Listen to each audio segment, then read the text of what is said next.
here has seen the movie Frozen?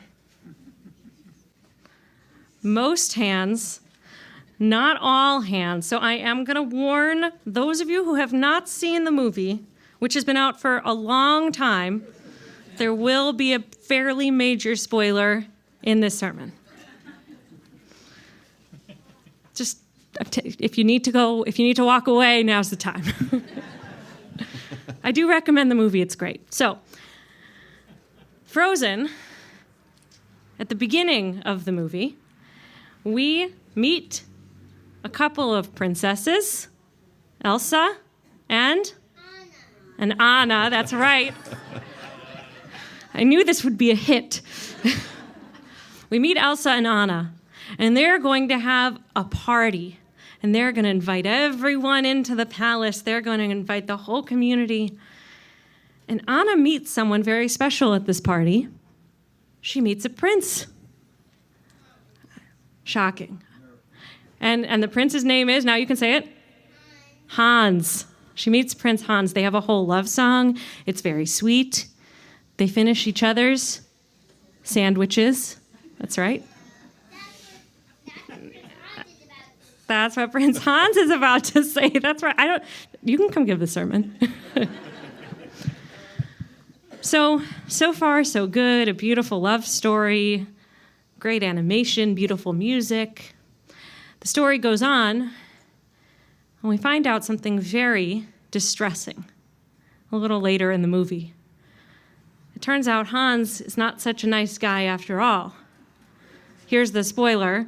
Hans is actually the bad guy. That's the right sound. This is a good audience. The filmmakers of Frozen made a conscious decision.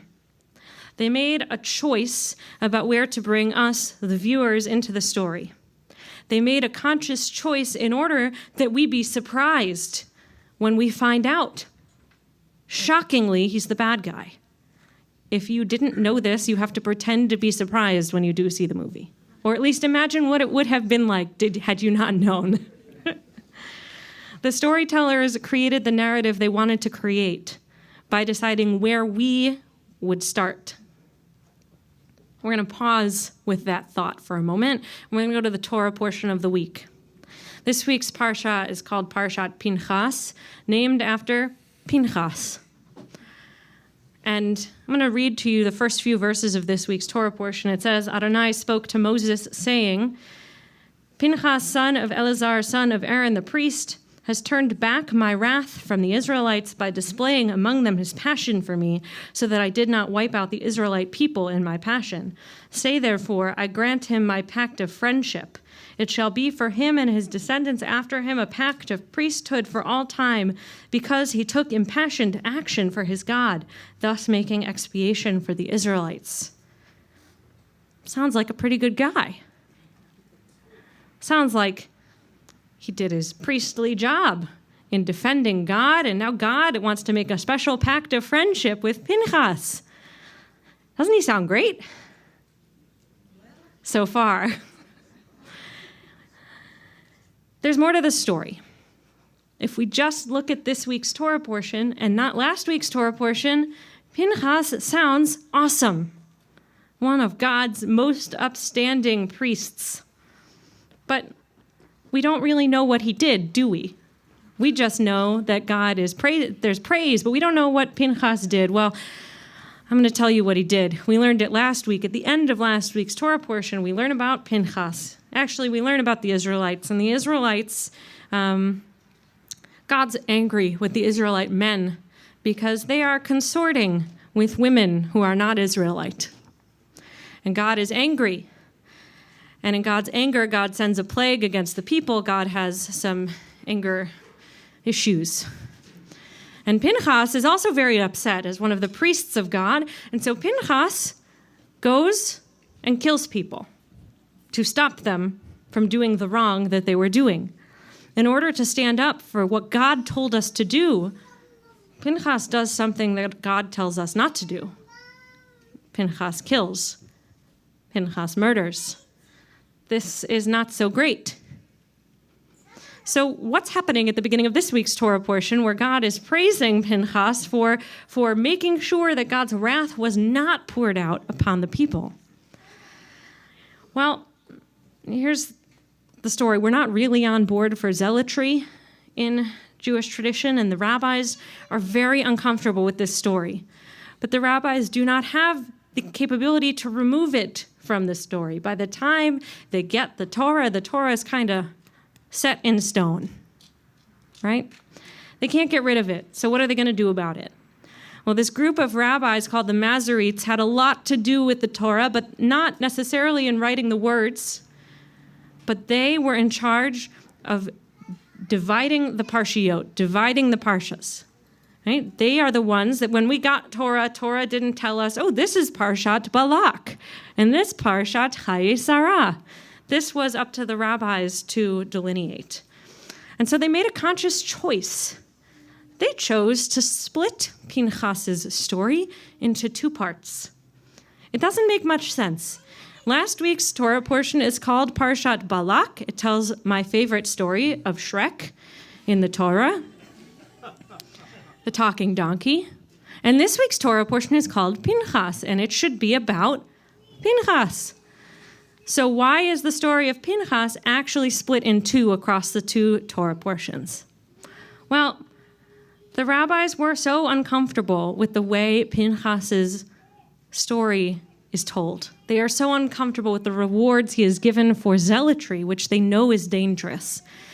So if you split it where they split it, and you only hear at the beginning of this week's Torah portion that he did good, Pinchas upheld God's law. Doesn't he come out sounding not so terrible after all? They're trying to subvert the original narrative. Now, they don't totally succeed. Those of us who investigate the text know what happened last week. And the rabbis have lots to say about this Torah portion that I won't get into now. But here's what I'm taking from this story, which maybe you're feeling uncomfortable. Maybe you're feeling a little duped, a little tricked. That, well, thank goodness I'm here to remove the wool from your eyes. But we have amazing capabilities as human beings. And one of those is the power of speech, right? God spoke and the world came to be, and who else can create through speech? Humans, human beings. This is one of the ways we are made in the divine image.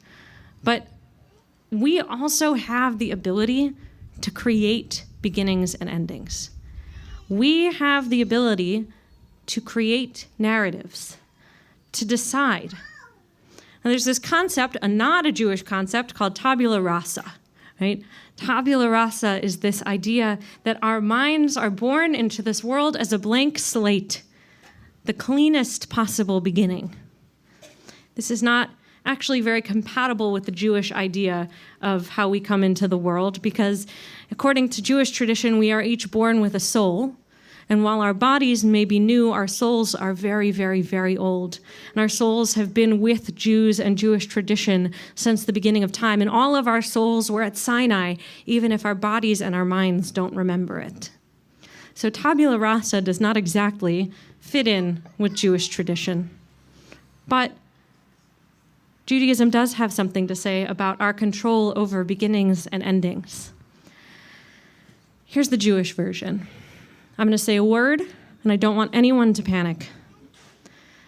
Elul. Elul. Oh, don't panic. I see panic.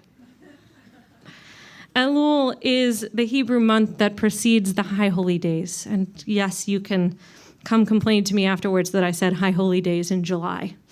But Elul is not a blank slate. Rather, it's a month leading up to the new year. It's a month where we get to intentionally dive into ourselves, intentionally think about who we are, who we have been, and who we want to be. We can't get rid of who we have been, and we shouldn't want to get rid of who we have been, because our past informs our present and our future. But Elul is an opportunity to start to think about how we want to create this new beginning, because Rosh Hashanah is the ultimate new beginning in the Jewish calendar. the birthday of the world, our new year, we have prayers where we say, God, please forgive us for those things we have done wrong, and we will go forward hoping to do better. That's our version of creating a new beginning. The story of the Masoretes, of where they split this week's Parsha, reminds us that we don't have to wait until Rosh Hashanah or Elul. We don't have to wait for the prescribed beginnings to decide it's time for a new one. There are absolutely moments where beginnings and endings are completely out of our control. The best example is the death of a loved one. We are not in control of when that ending comes, and we are not in control of when that new beginning starts. But we're forced to confront that beginning and ending and make of it what we can. But there are moments when we can make them for ourselves. We can notice, for example, when a relationship isn't serving us, or we can notice when a narrative we've been telling ourselves about ourselves is harmful. And we can decide, and we can make a conscious effort to start a new chapter. Like Pinchas, the point of the new chapter is not to erase the past, but it can help us refocus on what's important and approach life with a new energy and new purpose. It is the height of summer. I am not suggesting that the high holidays are coming. I would never. Maybe they feel really far away. But just remember, you don't have to wait for that new beginning. You don't have to wait to start a new chapter. Now is as good a time as any to start wondering what our new chapters will hold. And we say Shabbat Shalom.